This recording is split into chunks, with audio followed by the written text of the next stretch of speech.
Hi friends, நான் தான் உங்கள் TN57 விலாக்ஸ். இன்றைக்கி எங்கே இருக்கோம் பார்த்தீங்கன்னா, நம்ம எப்பயும் போல் ஒர்க் முடிச்சுட்டு கீழக்கரைக்கு வந்திருக்கோம். இன்றைக்கி கீழக்கரை லைட் ஹவுஸ் அந்த வியூவை பாருங்கள், செம்மையாக இருக்குது. அந்த சாயங்கால நேரம் வந்து இங்கே நின்று வேடிக்கை பார்க்குறதே தனி சுகங்க. சூப்பராக இருக்குது பார்க்குறதுக்கே. அந்த சன்செட்டு பார்க்குறதே சூப்பராக இருக்குங்க. இப்போ பார்த்தீங்கன்னா அண்ணன் எதுக்கு தூண்டில் போட்டிருக்காங்கன்னா, ஓரா மீனுக்கு தாங்க போட்டிருக்காங்க. இருக்கிறதுலே விஷம் அதிகமான மீனுங்க, அதான் ஓரா. அந்த ஓராவை பிடிக்கிறதே, கையில் பிடிக்கிறதே திறமை தாங்க.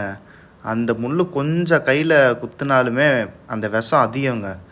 கையை வலி தாங்க முடியாதுங்க, கடுக்கும் பயங்கரமாக, ரொம்ப பெயின் ஆகும். ஆனால் சாப்பிட்றதுக்கு செம்மையாக இருக்குங்க. அது தோலை உரிச்சிட்டு சாப்பிட்றதுக்கு சூப்பராக இருக்கும். அண்ணனுக்கு ரொம்ப நேரம் கழித்து அந்த ஓரா தான் மாட்டியிருக்கு. பார்க்க தான் குட்டியாக இருக்குதுன்னு நினைக்காதீங்க, அந்த குட்டியில் தான் விஷமே அதிகம்.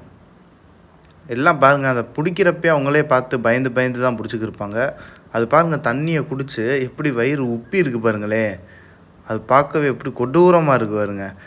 ஓகே ஃப்ரெண்ட்ஸ், இதோட நம்ம வீடியோ முடிச்சு. நம்ம வீடியோக்கு மட்டும் லைக், ஷேர், சப்ஸ்கிரைப் பண்ணிடுங்க. Bye friends.